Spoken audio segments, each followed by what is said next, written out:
From Tally to Cali, it's time to wake up. Wake up! Wake up! Warchant.com is your ultimate Seminole sports source. And this is Wake Up Warchant, presented by Corner Pocket Bar and Grill. One more Corner Pocket. Now here's Warchant.com's Aslan Hutchavandi and Corey Clark. Never again make me the underdog until I'm about 50 years old. Then you might get me.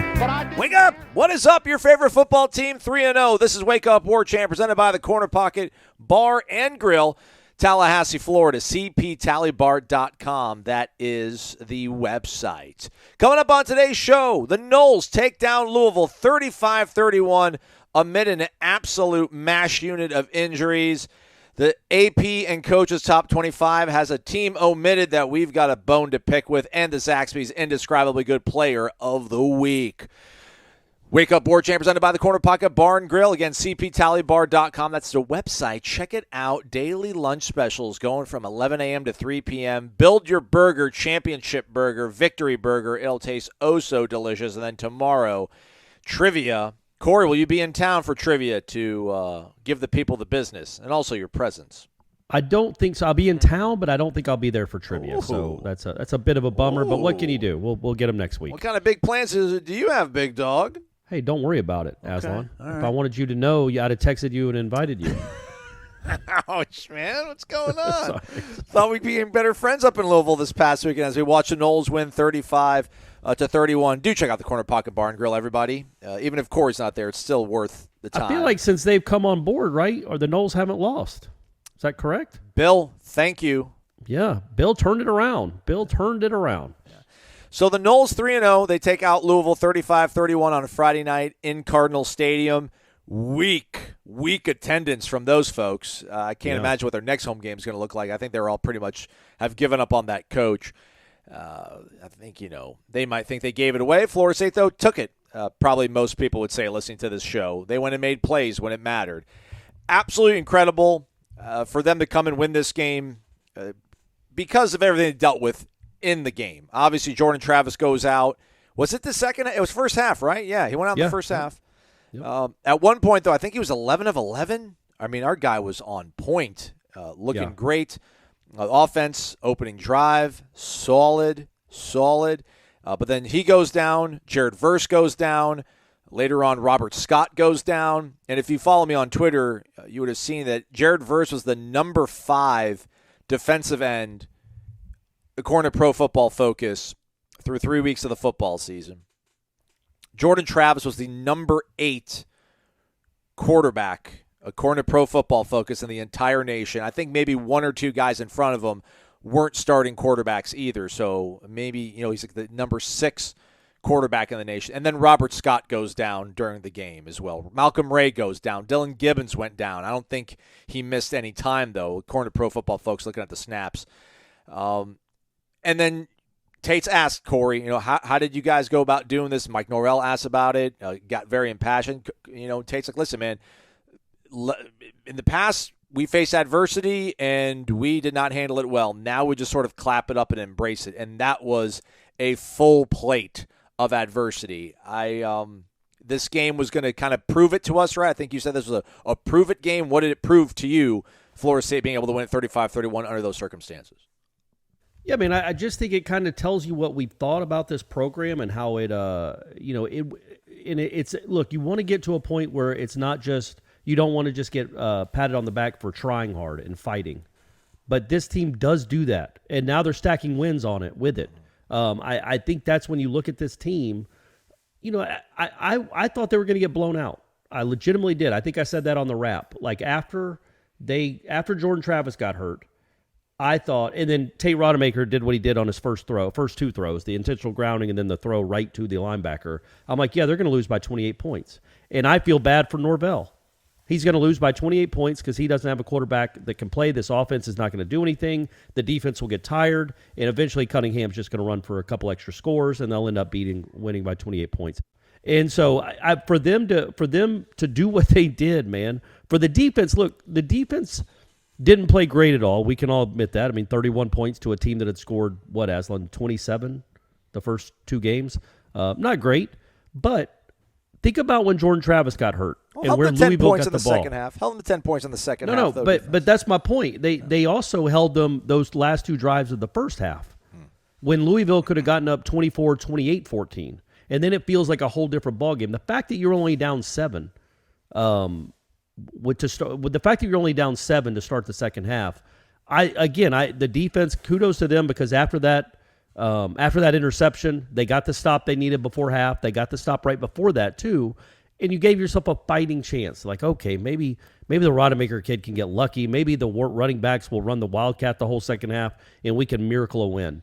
But for Rodemaker to play like he did in the second half, on top of what I thought the defense did, starting when Jordan Travis got hurt, the last few drives after Jordan Travis got hurt, mostly through the second half, I thought they were pretty good. Not great, but pretty good. And then Tate Rodemaker is just, man, I couldn't be happier for a kid because we were all ready to be done with him. Not just you guys, I was too, and I was the one that saw him in his good moments. I've seen a lot of, haven't we, Aslan? We've seen a lot of really good Tate Rodemaker moments. Yeah. We're the only ones that get to see him, though. Until Friday night, we were the only ones that had seen it. None of you guys believed us.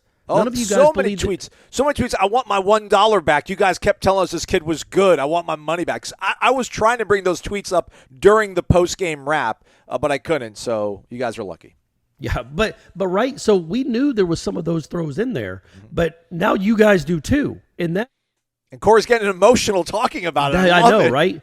That, to me, is what's so cool about it, is he finally got to show off in front of people and actually make plays in front of people. Because, look, when he threw that ball right to the linebacker, after the way he looked against Duquesne, I'm like, man, this isn't it. This is never going to happen for the kid. I feel bad for him, but he is just shrinking in the moment under the lights. He'll never have a moment that matters as a Florida State quarterback. It's not working.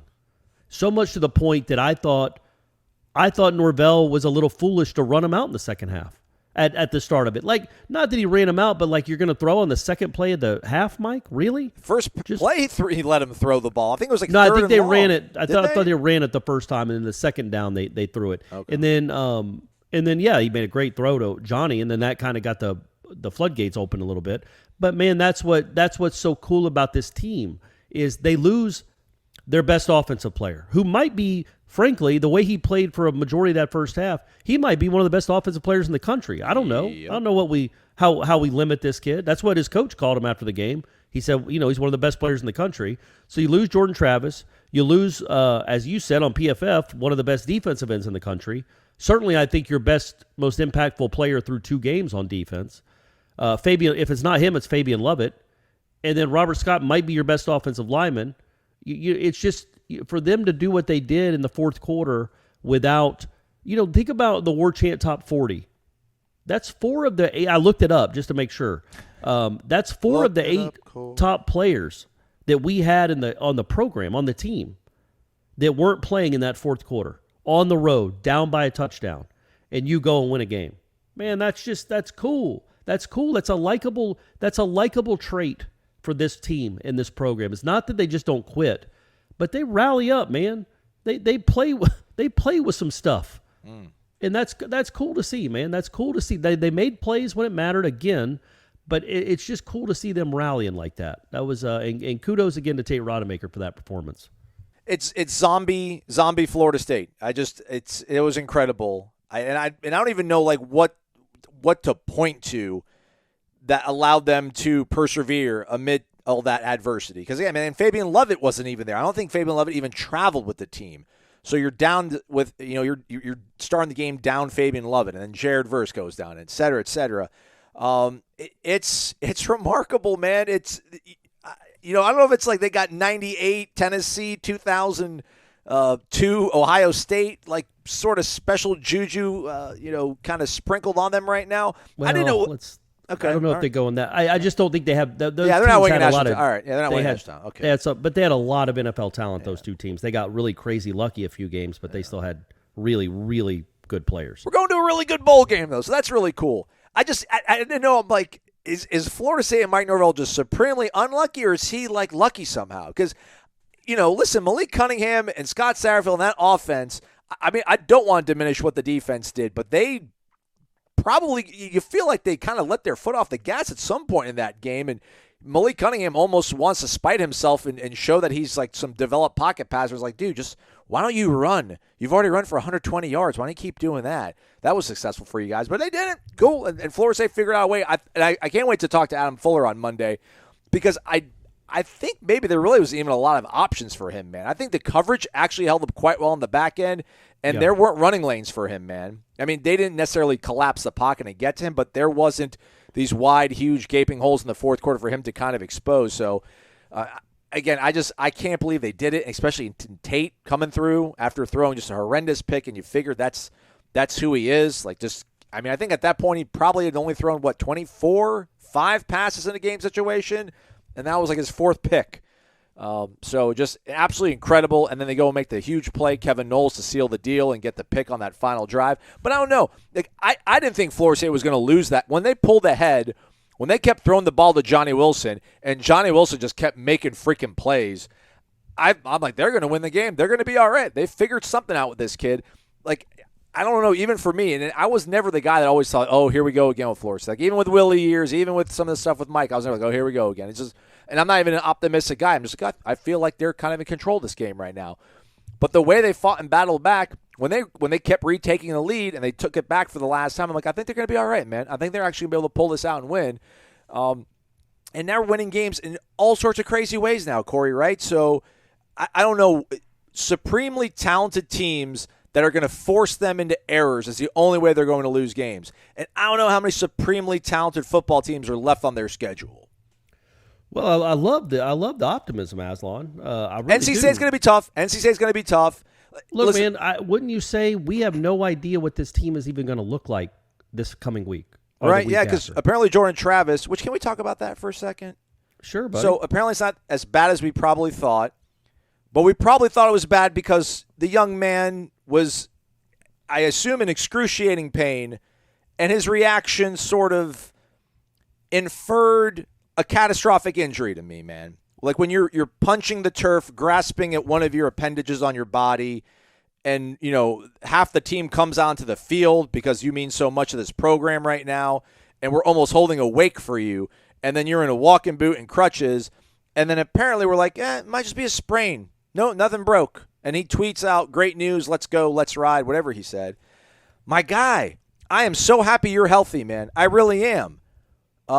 It's not my body going through the pain. I don't have a high pain threshold, but, like, maybe we can have a little bit of a poker face. Maybe a little bit of poker face? Can we have a little stoicism? I mean, I thought it was over, talking man. About, though? I thought it was.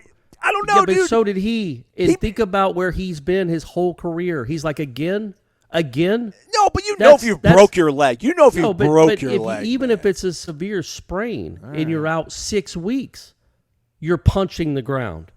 Even if you think it broke or not. I don't think he was. He certainly wasn't faking. I'm not saying he's faking anything. But it's a guy that's. I mean, if anybody knows what it feels like to be hurt, it's Jordan Travis, right? He's dealt with it his whole career. So that's where I think that's where the frustration came from. Not, oh my God, my leg's going to have to be amputated. But no, the bigger story, much more than his poker face, is him tweeting out what he tweeted out. Now, that does not mean that he's here. We have no idea. And again, folks, read the practice observations throughout the week, and you can get an idea of what may or may not happen on Saturday. That's all we can say about injuries. But, the fact that he wouldn't be tweeting out great news, let's ride, or whatever that was. He also said, see y'all next week after the game. He did? After the game, he said, see y'all next week. But then the game the next day after you assume he got tested, he got tests. Sorry. Yeah. Well, I mean, he walked. I said it out loud in the press box. I'm like, why is he walking to that corner of the end zone? Because it was the opposite corner where the Florida State locker room was. And Pat Forty said, well, that's where they do the X-rays and MRIs.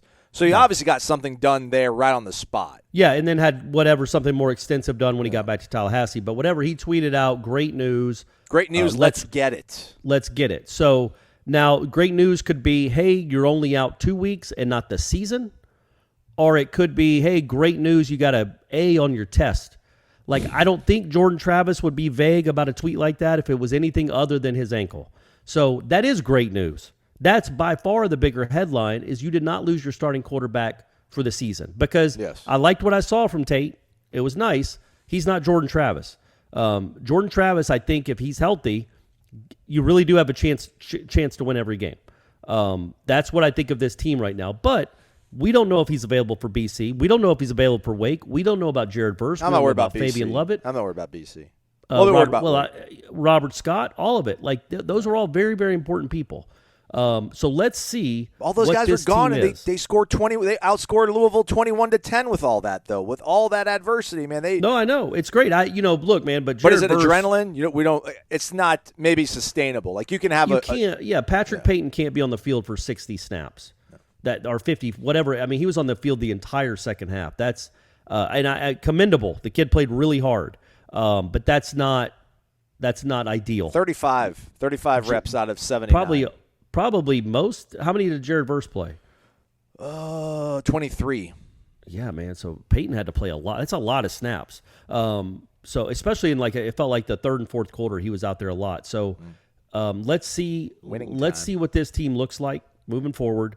But for one night, that was so cool to see a team like they had. The thing is, Aslan, they had an excuse to lose. That's a perfectly legitimate excuse. Friday night on the road, crazy quarterback that could run around, and you lost probably your two best defensive players and your best player on your team on offense, and then a starting tackle that is a very, very important part of this offense too. Like that's a built-in excuse, and it's a legitimate one. Like, hey man, y'all played hard. That's awesome. You almost won it. That's commendable. No, they went and won it. That's what's so snatch victory from the jaws of defeat. Yeah, man, and played well in the second half. Yeah. So that's what was so encouraging, man. That they have that in them. That seems to be part of this culture now, right? That they don't use excuses. They don't use we lost this guy, we lost that guy. Well, we showed up, we played hard. Considering where they were 2 years ago when they lost those defensive linemen. And we're like, well, let's just punt on the season. Let's punt on trying to tackle anyone. Like that's what that team did 2 years ago. Well, a lot of those guys aren't in this program anymore. Yeah. And there's just better blood and guts in this program, man. There's a better foundation here where they still fight and expect to win, even with Tate Rodemaker in the game, man. Even with Patrick Payton in there for 35 snaps in the second half instead of Jared Verse.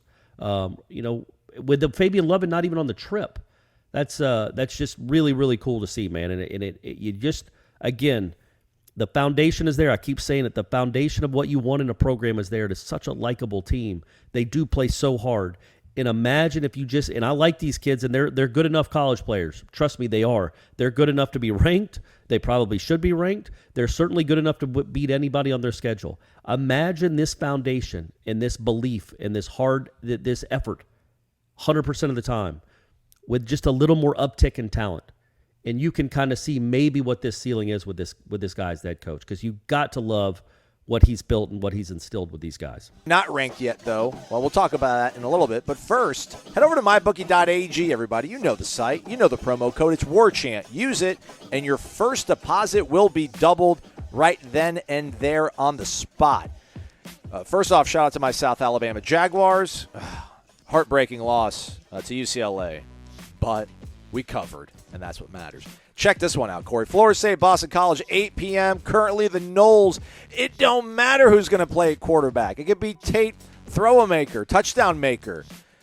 They're a 16.5-point favorite against Boston College. Over under 48.5 points.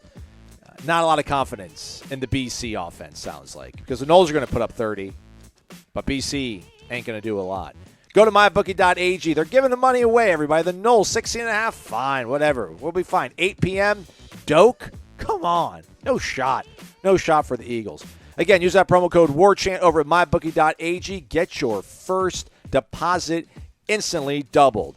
It's not your grandfather's bookie. It's my bookie. Put your money where your mouth is and get rewarded for it. Begin your winning season today exclusively at MyBookie. This is the thing, Corey. It's like the Laker fan in me. Like one of the worst experiences of my life as a Laker fan, which, whatever. It's the Lakers. We've won a bunch. But it was like the Paul Pierce thing, where like Paul Pierce went down, wheelchair to the locker room, and he comes back out and like knocks down 3 threes to like beat the Lakers in the NBA Finals game. It's like, hey, what? You were just in a wheelchair. What are you doing back out here? So I want to know where my guys. I just want to know where the standing is. I felt bad for Jordan. My heart broke for the guy, and I'm like, man. See, part of me was like, man, we lost it for the year. This is such a heartbreaking thing. And then when he comes back, it's like, well, dang, man, now that I think about it, he's only really played 1.5 games this year. And I was like, man, we just went through 1.5 games, and our guy's getting hurt again. But the story in all of it is the fact that Tate Rodemaker actually ended up working all right. And I think the offense kept moving on fairly well. Not that that's better. I want Jordan healthy. Jordan playing, I don't know, Jordan 80% is probably still better than Tate at 100%. But, dude, Louisville didn't know what to do. Man, Louisville was blitzing when they thought they were going to run, and Tate was throwing it over the top of it. Then they would drop guys back, and they would run, and they'd get huge yards on it. And then Louisville tried to do everything in between. We're going to play man coverage. We're going to man up and play just the way we can play. And Johnny Wilson's like, hey, good luck with that. Good luck with that, Jarvis Brownlee. So offensively, the fact that I don't think, obviously Mike Norvell didn't panic because they kept running a pretty nice offense. Even if Jordan can't play this week, I think they'll be all right. Man, they're 16.5-point favorite right now with his status not known. And I would imagine, I don't know how much Vegas is checking out Twitter, but I think they're probably assuming he's not going to play this week, and it's still a 16.5-point spread. Didn't we see something that at least I buried Tate on the show last week? I'm like, if we lose Jordan, season's over, it's a wrap. Obviously not the case. Now it's back to what we were saying in August, where it's like, hey, man, the floor is raised because if you lose Jordan, you're still going to be all right. I don't want to play Clemson without Jordan. I'm fine. I'm even fine playing Wake Forest with Tate Rodemaker right now. Am I crazy? Well, you're crazy for that one, yeah, because Wake's going to put. Look, man, I'm very happy. I want Jordan though. I do want Jordan, but I'm like, I will not panic if we don't have. I just think that there's a reason that one's the starter and one isn't. Jordan Travis is the better player. He is. I'm not saying he's not. Appreciably so. So you want, when you're going into any game, you want your best players. And so yes, it is a problem if he can't go. But again, like it sounds like it.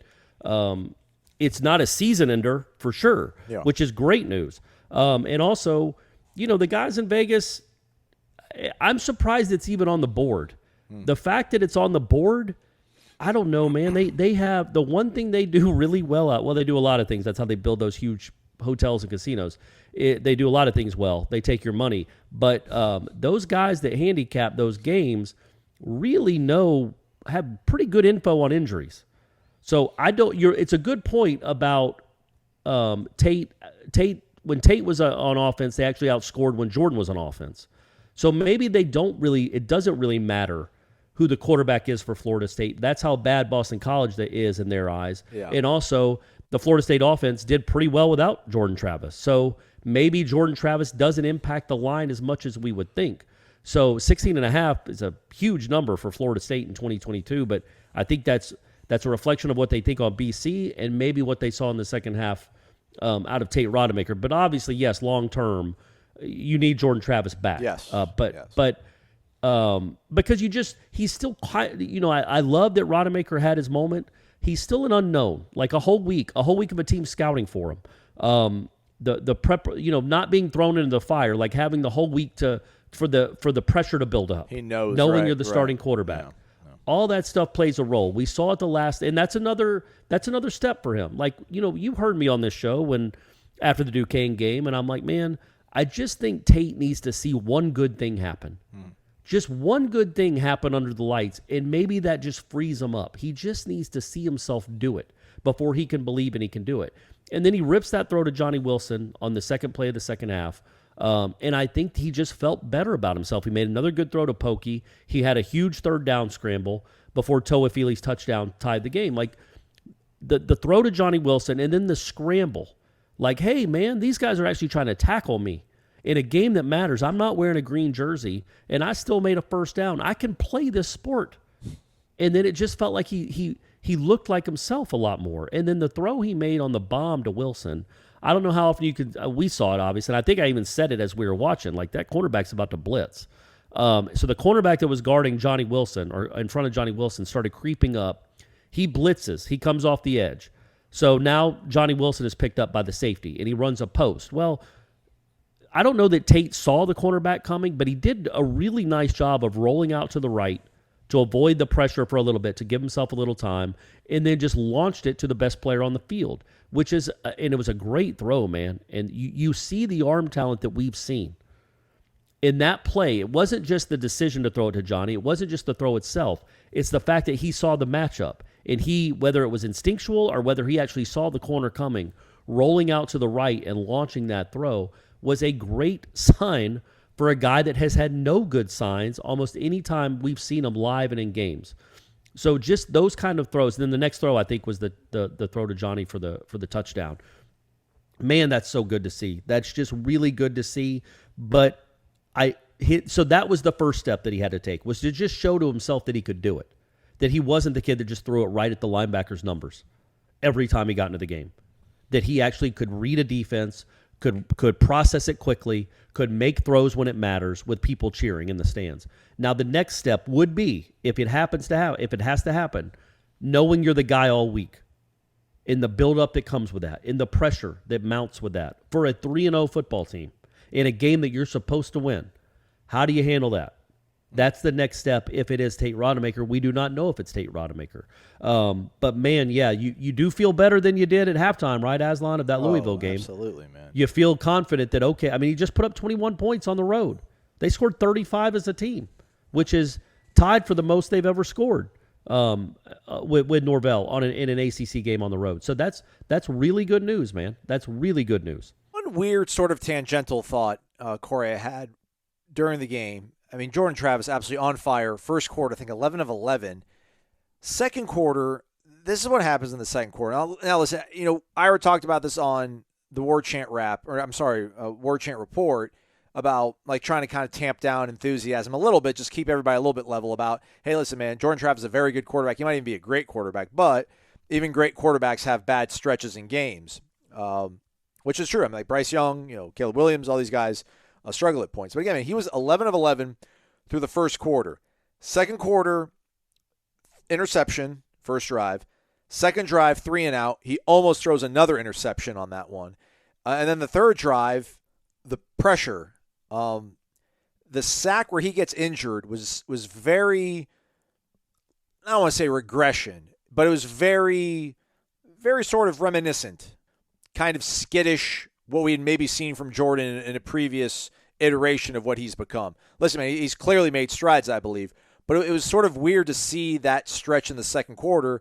Again, listen, man, you're allowed to have, tough stretches in games, but to throw an interception, 3 and out, and then you're kind of on your way to pretty much going 3 and out again, because you take a sack where you kind of look a little bit confused in the pocket, and I just wonder if, I don't know if in game, again, man, like he did really well against LSU. He started a little bit slow, but then second half turns it up. And I don't know if you want to nitpick on something, but like, they could have gone the 4-minute offense against LSU, gotten first down, a couple more first downs. They probably even had to ever give the ball back to LSU, but they punted. Obviously, we know what happens there, and they hop on the ball.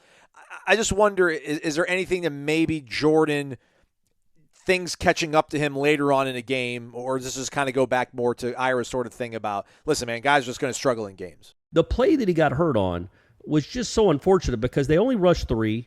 There was a pocket, and that's what I think you saw, where it was kind of like, okay, it was 2020 in the sense that there's no way I still have this much time.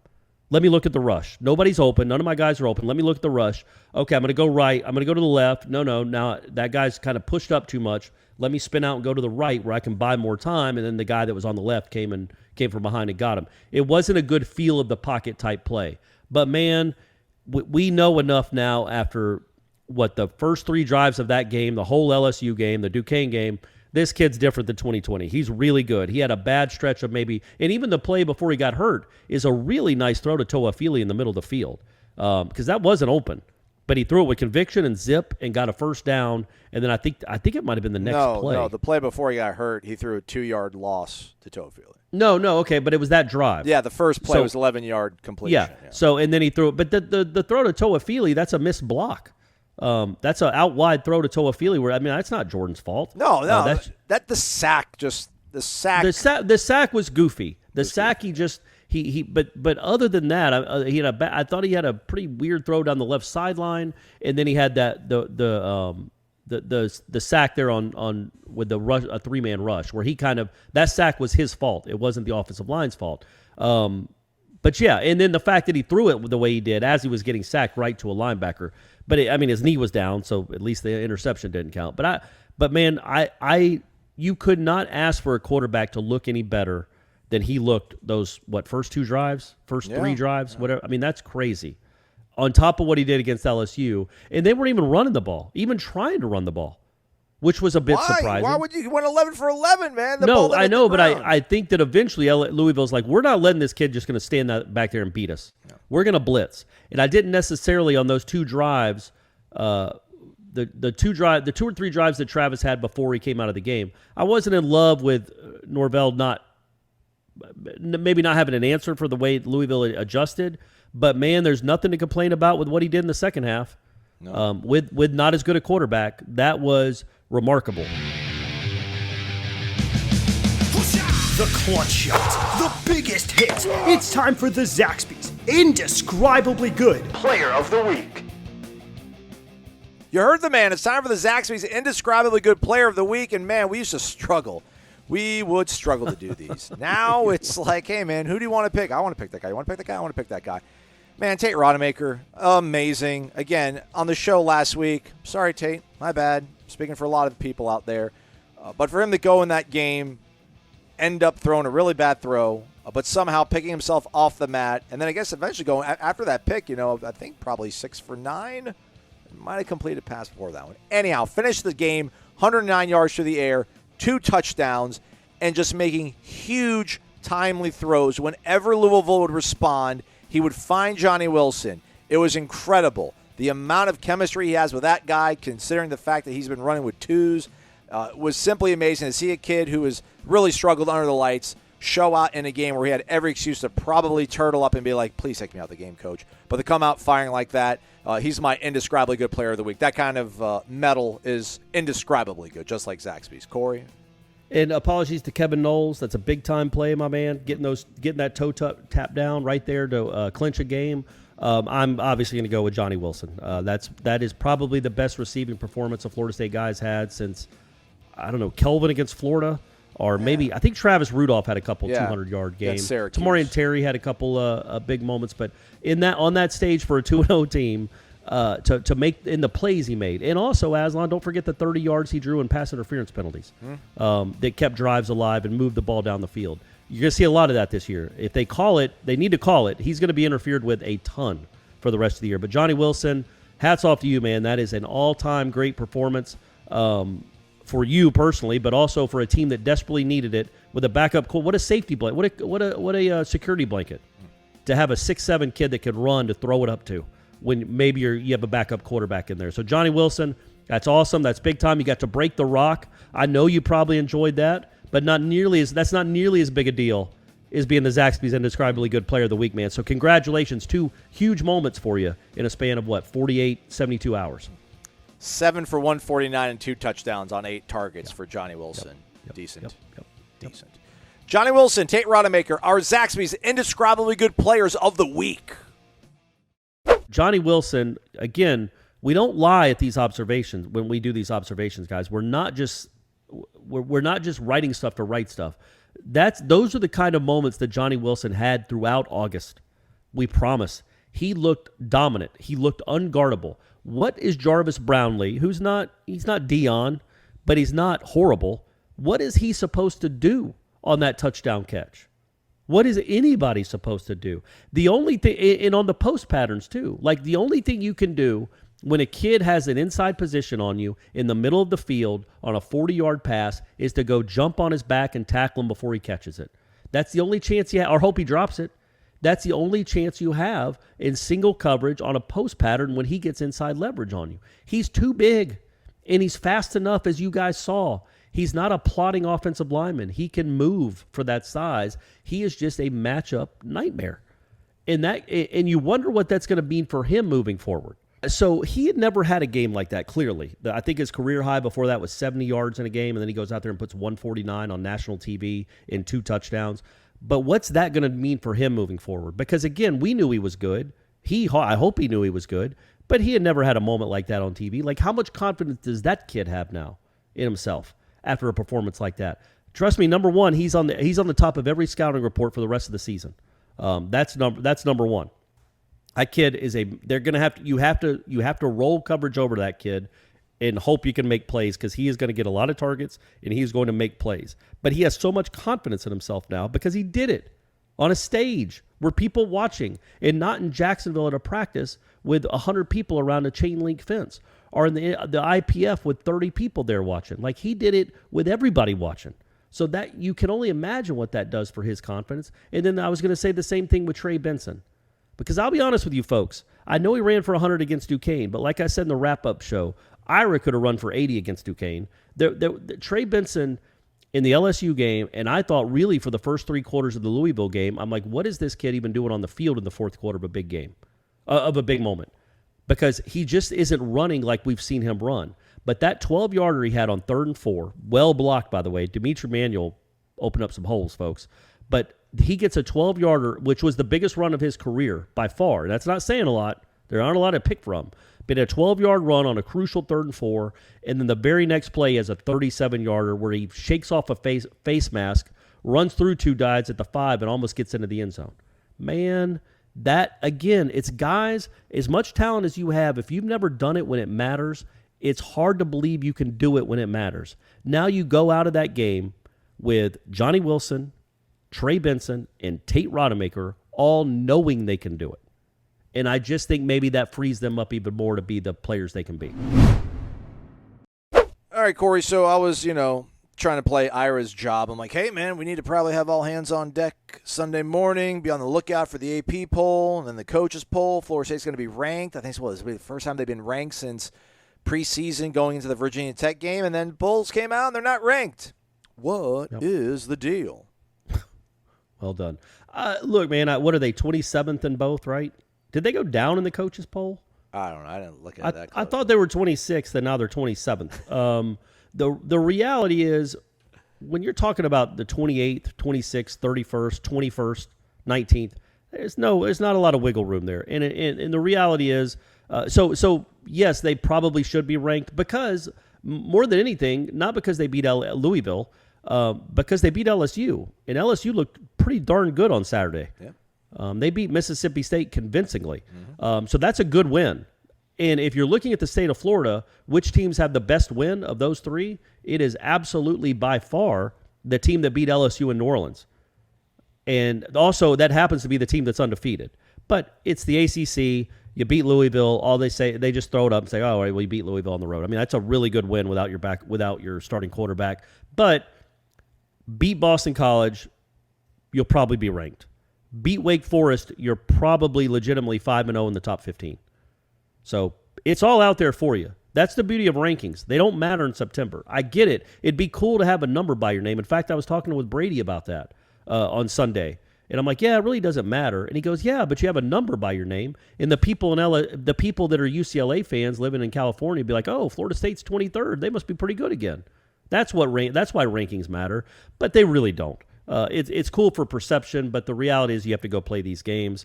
I would have thought they'd be ranked because not so much the Louisville win, although that was very impressive and they're 3-0. They're behind a lot of teams with 1 loss, which is goofy. But the fact that they beat LSU, who beat the bejesus out of Southern, and then really kind of dominated Mississippi State, that's a really good win or that looks like a better win in hindsight than maybe Florida State got credit for at the time. So, but it's, these people don't know what they're doing. Before we get out of here, Aslan, two things we got to talk about. Well, yeah. I'm not done here, but go ahead. But okay, good. Miami plummeted to 25th in the coaches poll. Gators are 22nd. But how can you watch that Florida team? I don't know. I guess Utah, well, no, they guess. did beat Utah. Yeah. So you beating Utah at home, I don't know if that's better than LSU in New Orleans. That's probably a push. But then you get beat kind of convincingly, I thought, by Kentucky. The score didn't indicate it, but Kentucky was clearly the better team. Then you barely hold on and come from behind to beat South Florida at home. Like, these other games have not been impressive for Florida. They got bailed out on Florida some State's out there crazy 3-0 penalties, too. Florida got some crazy favorable penalties their way, yes. like a late hit nonsense, incredible stuff. And then Miami goes and puts up a whopping 9 points. That quarterback, man, that offensive coordinator. I don't know. I think it's not a great match, is it? No. We've been talking all offseason about Van Dyke and how good he is, and I do think he's a talented kid. But man, I'm telling you, I watched him against Southern Miss, and I was not impressed in that first half. That first half looked exactly like the whole game against A&M did. And Southern Miss is not Texas A&M. It doesn't look like they're great at receiver, and I think they just lost their best one for 6 weeks, which puts him back right around the Florida State game. But yeah, man, that team doesn't look. The defense was okay, but how do you even judge it against A&M? I mean, A&M just going to score 14-17 against everyone. So I don't know if Miami's even good defensively. They're just physical, though. They're still physical and athletic. They're physical, yeah. But that kid ran for almost 100 yards. Max Johnson's not. I mean, look, man, A&M's got one of the worst offenses in the Power 5. I mean, that's just the way it is. I know you love Jimbo. He's got a great roster. They're going to win games this year, but that offense is not good. So we'll know more about Miami, obviously, by the time we get to them in November. But that offense looked abysmal, just abysmal. 9 points, man, and no urgency. And then Florida just has not looked good at all the last 2 weeks. So, man, yeah, you look at Florida State compared to the two in-state schools, compared to like BYU that got housed by Oregon, and you're like, man, how is Florida State ranked behind these teams? And then you remember, I know it's frustrating. You remember it doesn't matter, and if you keep winning, they have to rank you. They just have to. They have to rank you. Give them an excuse to rank you. I mean, right now, as we sit here, NC State is 11th in the coaches poll, 12th in the AP poll. Florida State handles business against Boston College, which I undoubtedly think they will, and Wake Forest, which, Wake Forest is a little bit vulnerable against Liberty, but that's a good coach. That's a well-coached team, and still that's a pretty good win against Liberty. I'll give Wake Forest some props, but I mean, if Florida State handles business and they beat Boston College and they beat Wake, game day is going. I shouldn't say that. I got to look at the schedule for that week, but that's going to be. I mean, NC State will probably be 9th, 8th in the nation. Florida State will probably be 13th, 14th. Hey man, maybe the game day will be in Tallahassee for the Wake game. How about that, buddy? Maybe that could be. Yeah. You have two undefeated ACC teams. The ACC is one of their properties. I know you wouldn't know it by the way the attention they give the ACC, but it is one of their properties. They might want to prop up the conference and they could sell the whole point of Florida State being back and 4-0, or not that they're back, but is Florida State back? That could be the talking point for that monstrosity of a show. And I say monstrosity because it's just so long now. It's just so long. Thank God I don't watch it. I was still trying to shake off Friday night, so I didn't see anything. Sunday or Saturday of college game day. But one thing we got to talk about other than the rankings, there's two things. Number one, you pick the order though, Aslan. The turnout at, was it Los Margaritas? Oh yeah, I totally forgot about that. Okay, yeah. Right. So that or the kicking situation. You choose where we go first. Yeah. Let's go to the kicking situation. It's not good. Let's talk about Los Margaritas, Aslan. Shout out to all the awesome people that came out there. One of these days, Corey will figure out to take his phone out and type everyone's name in the phone. Man, I'm the worst. Because he won't remember names.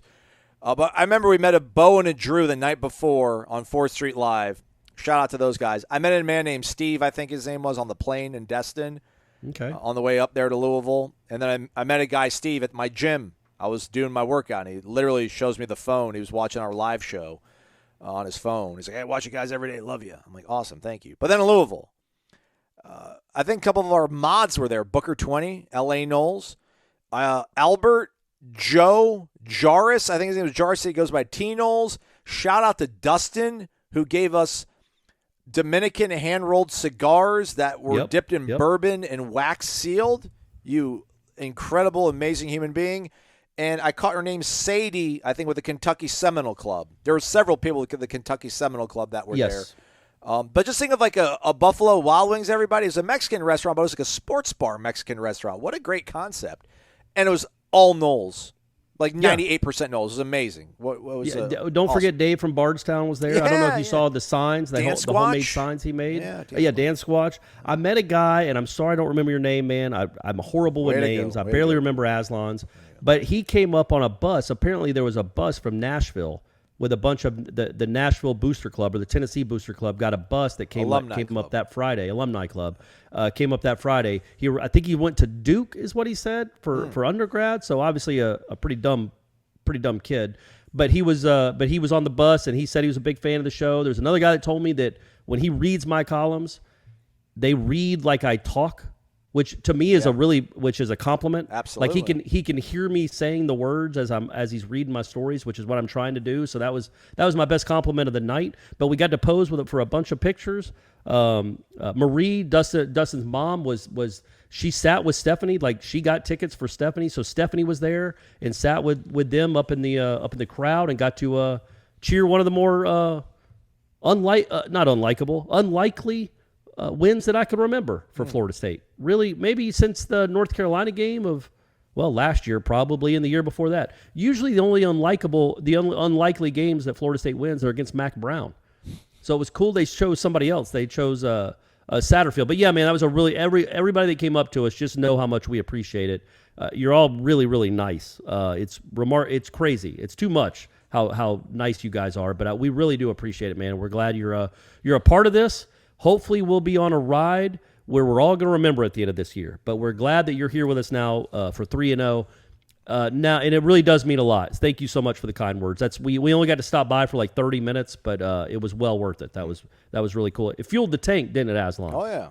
It fueled the tank. It reminded us why we do what we do. Am I right? Yeah, we're gonna stay up till 3 a.m. doing stuff. Oh man, for you guys. But back to the kicker situation. Real quick, we want to end on a downer. We praise and look. I thought Norvell had a great game overall. I like him as a play caller, man. Maybe in the 5, there's some stuff inside the 5, you can fix some things. But I do like him as a play caller. I think this offense is even with Tate Rodemaker. Trust it and go fast. I just thought that's what. Listen, man, every coach makes mistakes in game, and I don't know if it was so much a mistake, but yeah, when we got down in that last try when they missed the kick, it's like, man, just go, man, just run, keep running what you're running. You have all this momentum, and I know momentum is only one play at a time. But yeah, it just feels like when they got a little bit closer to the goal line, some things started slowing down, and some opportunities occurred. But again, man, listen, even Nick Saban screws up, so I'm not going to bury the guy. But back to the kicking game. Yeah, and so my problem with that whole sequence was, and this is the stuff about game management that I think is fair. Look, I praise Mike Norvell for what he's done with this team, with this roster, the roster building, the culture building. I believe in what this guy's the direction he's got this program going. But there are some in-game stuff that has to be done better. And I think I hated the last possession once they got into field goal range. Because are you really in field goal range? It's 1st and 10 at the 23, by the way. It's first. You and 10 have at the to 23. coach to your team, man. You're at the 23. That is not guaranteed points. It's not close to guaranteed points. So you have to know you have to have a feel for the game. It's not like Ryan Fitzgerald is missing these kicks barely. He ain't nipping the crossbar or the post. That kick he missed in the first half it was kicked like someone with no confidence. And so you have to know he doesn't have a lot of confidence running out there. You have much more confidence in him than he has in himself. So third and 5 or 3rd and 6. What was it, Adler? 3rd and 8. 6? 3rd and 8. 3rd and 8 from where? The 21? Correct. Come on, man. And the call is just basically a read, a handoff, right? Yeah, and we also want to get them to burn their timeouts too. But yeah, I guess you could maybe if you complete the pass, inbounds, clock and run too, you can do that as well. But even the timeouts aren't that big a deal, man. They are going to have plenty of time to move down the field. If that a minute you 44. Get a first down, if you get a first down in that spot, the game is over. Right. The game is over. They don't have enough. That moment, yes, you run and make them burn timeouts. The whole game is coming down to you picking up a first down. So why, when you have a guy that is unguardable, that is having the night of his life, would you not, on 2nd down or 3rd down, give him a shot to end the game?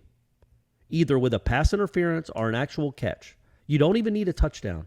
You just need to keep the drive going and get a first down. That's a wrap. But you settle for it. It's not. Obviously, he shouldn't have gone for it on 4th down. He could have. You could make an argument that he could have.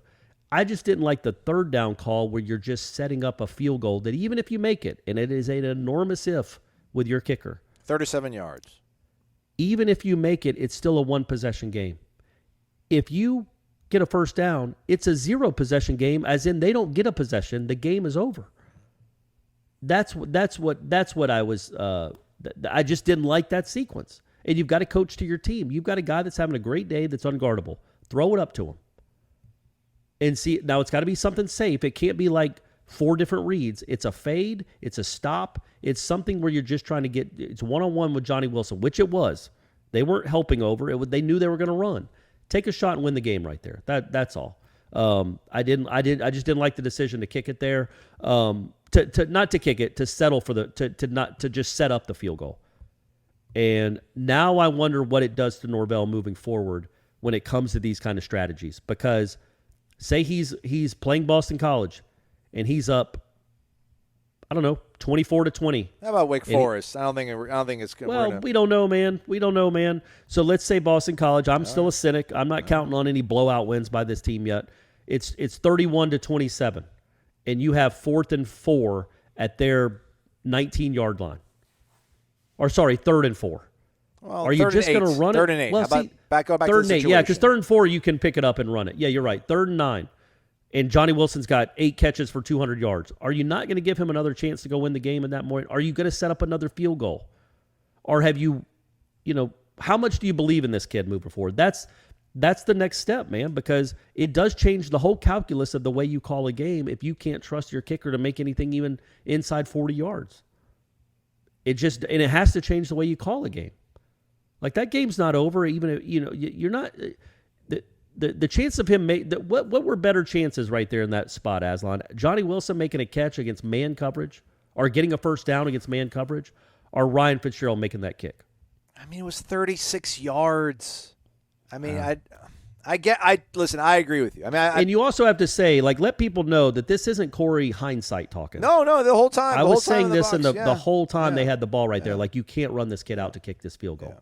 I'm like, hey, man, you just get the field goal up, make them have to go the length and have a 2-point conversion. And Corey's like, man, but get a first down, and it's over. Yeah. But listen, it worked out. We think throw the ball, and it's either going to be incomplete or you catch it. But, only to that kid, tipped. though, right? Yeah, I get what you're saying. Yeah, he could get the ball tipped. He could get blindsided with a sack. He is a new quarterback. There is some risk there. So you have to be very adamant with him is, buddy, you take one look, you put your weight on your back foot, and you throw the football. You do not scan. You do not sit around and hold on to the ball. Just like the touchdown, which he said. He's like, listen, I had one read. I had like one key on the touchdown pass to him. Yep. So basically do that again. Yeah. So in my mind, I'm just thinking of a fade where there's zero risk there. Say they intercept it. Well, they're intercepting it at the 8 or the 10 or whatever it is. And it's, at least you took your shot instead of the missed field goal. That's all I'm saying. Like, it's got to be something very safe. But when you have a 6'7" guy, they all should be safe. That's all. It was only the Johnny Wilson aspect of it, more than anything. Is like that guy was having such a game, they could not cover him. They had no answer. Let him go try to win the game with just one more catch. Yeah, you know what? They won the game anyway, didn't they, Aslan? They did. Yeah, it's like the pie chart on your probabilities when you throw the ball at Johnny Wilson is just it's 2 huge chunks of like completion, pass interference. Yeah, and then like decent size, incomplete, and then like a small interception because it's always a possibility. But like compared to any other receiver, you might have 4 kind of equal slices, like quarters to a circle. But man, those 4 options, it's like I feel like 75% of your options there is he's either going to catch it or you're going to draw pass interference. Yeah. Yeah. Now, whether they call it or not in a setting like that, in a situation like that, is different. But yes, he's either going to drop it or going to be interfered with, typically against man-to-man coverage. Catch it. But there's not a lot of wiggle room for something awful to happen when it's him man-to-man. And then before we go, Aslan, it's been too long. We got to get out of here. It was a long weekend, dude. Malik McClain, can we say something nice about Malik McClain? Yeah, great catch by my man, right? Amazing catch. Yeah, man. Yeah. That was a terrific catch. And I thought Jordan Travis's, not that we're going back to Jordan Travis, that's a really good throw. But, man, that is a dude making a play. Yes. Go make a play, man. Johnny made plenty. That is a dude making a play. Trayshawn Ward had a nice game, really nice game. Yep. And then also I thought Jordan Travis's best play was that first one. I think it was the first drive of the game. The back shoulder to Johnny Wilson as he avoided the linebacker and did that little spinny do. And then rolled to his left, and it was just Johnny Wilson and Brownlee, and he just throws it right to where Johnny Wilson can catch it because he's really tough to cover. That's a really good play, man. That is a next-level play by a quarterback. On 3rd and to keep 10. that thing on 3rd and 10, to do that spin, to avoid the sack. come out, and then make that throw to get it down to the 3 where it's a touchdown on the next play to Preston Daniel. That's a big-time play, too. There were a lot of big-time plays. And then wrapping it up, man, because, again, it was a long weekend. Louisville took a lot out of us. That festival on Saturday. Got to see Pearl Jam. It was awesome. Was it? Got to see Atlantis. That was really fun on Thursday night, too. But Pearl Jam, your man, and I'm not going to call me I'm not your boy because I'm in my 40s. Our guy. I'm a man. You're my guy. Man, we stood for 7.5 hours. Oh, how's your back? And not great, Aslan. Not great. My legs aren't great. Stephanie's heels still hurt. The heels of her feet still hurt. It was tough. It was awesome. It was a great show. They did put on a great show. And we had really good. We were, 30 feet from the stage, so it was awesome. But how hard was it to get there? In terms of working your way up that close to the stage. I know you had a plan to get there. we had VIP passes. Not to brag, but I'm a VIP. That's where your super chats go. Apparently they give them to anyone because it was crammed. It was fine for Cold War kids, but once Pearl Jam's playing, it was snug. But yeah, it was. We were there. We got a good spot, but we wanted to keep the spot. So we stayed there got there at 4:30, and Pearl Jam went on at 9 and finished at 11. And then we had a 1.5 mile walk back to the car. So it's good, but we're done. New Orleans and Louisville have taken a lot out of us. We are ready to be home for a couple weekends at Doak Campbell Stadium. But what I was going to say in regards to the game was shout out to the defense for the way they finished. Absolutely. As much grief, and rightfully so, as we gave them for the LSU finish, because it was gross. That's really good at the end of the game. They got the 4th down stop. Then because of the field goal and the stuff that we just talked about, they still had to go back on the field with the game clearly on the line. And then talk about making steps, man. LSU just marched right down the field with a very similar quarterback. Against this quarterback, they made it very hard, and they were not in a prevent by any stretch. Were they in a prevent? They were bringing pressure. They were tight coverage. Shaheem Brown that's a risky deal there. Yeah. But my man's right hand, I think, deflected it just a tiny bit enough to where that saved the game. And what was cool is I thought they defended the 4th down play great. Cunningham immediately just throws it to a swing pass. Deloach misses the tackle. Deloach had some really nice moments. That's a bad one, but he was on the field a ton. So they get the 4th down, and you had a chance to win the game right there, and you didn't do it. And I'm sure all of you were like, oh, gosh, that's a big play. Here we go again. Very next play, interception. Game over. That's great to see, man. That's just great to see. Yeah, it's one of those things where it's just being a fan, because Florida State's offense just rips through Louisville, and you're like, man, our offense is awesome. We're not paying any attention to the fact that maybe Louisville's defense isn't great, which who knows. But then, when Louisville rips through Florida State, it's not like, man, Malik Cunningham is just an absolute terror to defend. It's our defense is horrible. Right. When can we fire this guy? And, yeah, man, to hold that, not that they're amazing. They only scored 7 points in their first ACC game, but they stemmed the tide. They figured out a way to slow them down. And, again, I'm kind of excited to talk to Adam Fuller and maybe get some insight into what they did because – when we're watching the game, I'm like, he's just gonna end up running this entire last drive. Malik Cunningham, they're gonna be all right. And he's gonna find a way to win the game. They had Deloach as the spy instead of Derek McClendon, and that worked.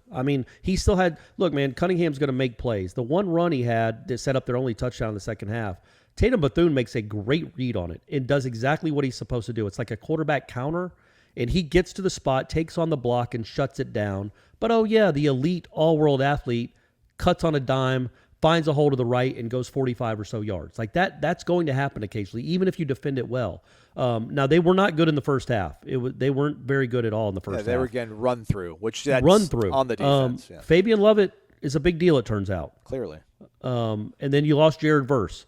But when it mattered, your defense went and made plays. They're not great. We never thought they were going to be a great defense. That performance in the second half can play. That is good enough to go win you some games. Starting with, like I said, starting the last 2 drives of the first half all the way through. And you can't forget the 21 points they had scored before that. But that effort right there can play. And that was it was a commendable job again by them when it mattered to get the stops they had to get. And so kudos to him because Lord knows we all rip Adam Fuller when his defense melts down in the fourth quarter. Well, it stood up in the fourth quarter on the road in a pivotal game. And just wanted to give him a shout out, man. I know he listens. Adam, good job, buddy. You got my mark. Florida State currently 24th in total offense, 495 yards per game. There you go. And their defense 47th in the nation, allowing 335 yards. You can live with those numbers, man. You can live with those numbers. I mean, they got 3 wins. They got 9 more games. I mean, if you go 6-3 in that remaining schedule, not amazing. Yeah, that's going to be 3 bad Sundays you're going to wake up and be like, dang it. Yep.